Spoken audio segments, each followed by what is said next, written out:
without a doubt that Islamic civilization has been far more friendly and receptive to Jews than Christian civilization. Without a doubt. You will find it far more friendly.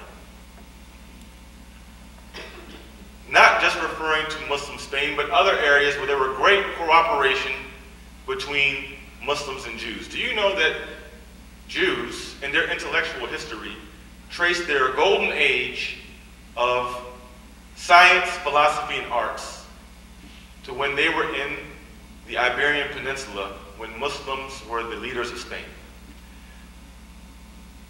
Abdul Rahman III, who was a caliph, we say Khalifa, the head of state, had as his number 2 person, who was the head of his army, was a Jewish man, and this Jewish man was also his personal doctor.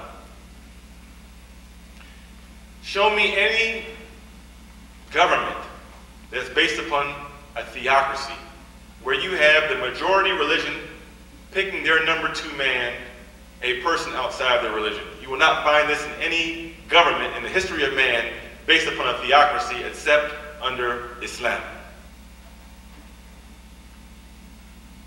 And Jews and Christians, Jews and Muslims in many other areas, there have been times of conflict, but for the most part, they have lived along in peace.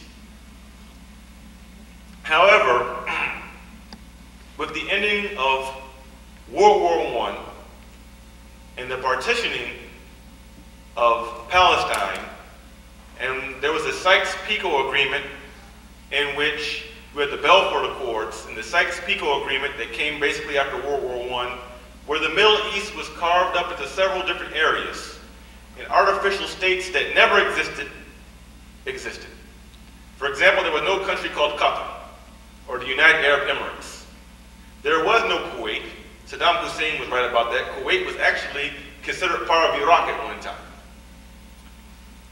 And there was no Lebanon. This country did not exist. The French and the English carved up the Middle East and propped up rulers, kings, not democracies, kings. Saudi Arabia is another one. Propped up kings that were friendly towards British and American interests. And the one area that was not given a head of state or given a king was the protectorate of Palestine. And after fighting the fascists in World War II and the establishment of the United Nations, this is when we had the birth of the modern state of Israel, in which, by the way, in that vote, all of the countries in that region voted against Israel being formed. The Palestinian people didn't have a vote. And actually, that vote in the UN passed by one vote, and the apartheid state of South Africa was actually the one vote that put it over the top, along with another Muslim country, Turkey. If either one of those countries would have voted another way, I'm using those two as an example, there would have been no establishment of the modern state of Israel. Now, in this area of Palestine, there began to be conflict between Palestinians and Jews, because Palestinians were forced to relocate and they were not given monetary compensation for leaving their lands. They were kicked off of their lands. Many of them became refugees, and a large population of those became refugees after the 67 conflict between the Arabs and the Israelis. But this has nothing to do or grounded in the conflict with religion. It's about property and self-determination. For example, 1 out of 5 Palestinians is a Christian. And the Palestinian Christians are just as opposed to the illegal occupation of Palestinian lands under UN resolutions. Those lands are supposed to have been given back after the 67 conflict. The Palestinian Christians are just as opposed to occupation as the Palestinian Muslims.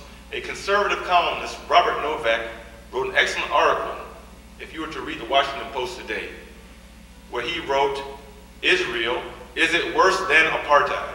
I suggest that you go to the Washington Post and read conservative columnist Robert Novak's article. Also, the resistance movement that took place between the Palestinians and the Israelis was not grounded in religion. It was grounded upon secularism and Arab nationalism, not religion.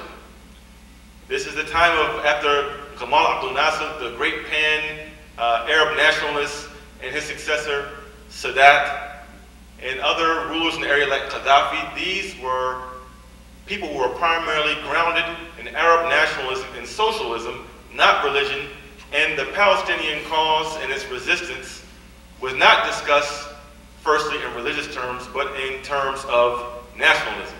For example, the Palestinian Liberation Front, which is still designated as a terrorist organization by the State Department, was started and was led by a man named George Habash. George Habash was socialist in his political leanings and came from a Christian background.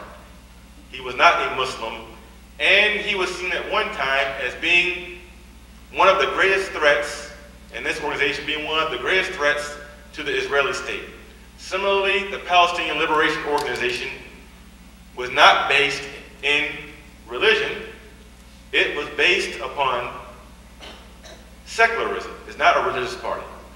And there are Christians and Muslims that are part of the PLO, including his main spokesperson, Yasser Arafat's main spokesperson at the time, who was a female, was a Palestinian, and still is, she's still alive, a Palestinian Christian. The Al-Aqsa Martyrs Brigade, that is affiliated, or loosely affiliated, or branched off from the Palestinian Liberation Organization, is not a religious organization, it is a secular organization. And recently there have been certain organizations, due to pan-Arabism dying out and not meeting the needs of the Palestinian people, there have been other organizations that have taken up resistance movements, and some of those resistance movements have been acts of terrorism. And I'm speaking of Islamic Jihad and Hamas. But again, I'm saying all this to say that the root of the Palestinian-Israeli conflict is not religious in nature. It's dealing more with property and land rights. And two, the original resistance fighters and organizations that have been dubbed terrorist organizations by our State Department were not Islamic groups. They were not Islamic groups. Now let me also say in this discussion, before I open up, and I want to tie all this in, that in the discussion of terrorism in the Palestinian conflict, we Americans tend to have we're very short-sighted, or we don't go very back far into history. In the roots of terrorism and the roots of these conflicts. And the roots of these conflicts all go back to injustice, which is a byproduct of the colonial age, which has bred a lot of these type of terroristic, terrorists, a lot of these terrorist movements that we currently see in the Islamic world are byproducts of nationalistic movements that weren't able to liberate the people from oppression. And terrorist groups rose up to fight against what they see as manipulation by the West. And what I'm saying is that from the colonialists leaving the Muslim world, we now have, in many of the Muslim states, there are puppets or dictators that have been propped up by our government that are oppressing the people and obstructing the people from a better way of life. For example, Pakistan. Our president has very good relations with Pervez Musharraf, and he calls him President Musharraf. But the reality is, Pervez Musharraf is a dictator who was a general who led a coup d'etat and overthrew the elected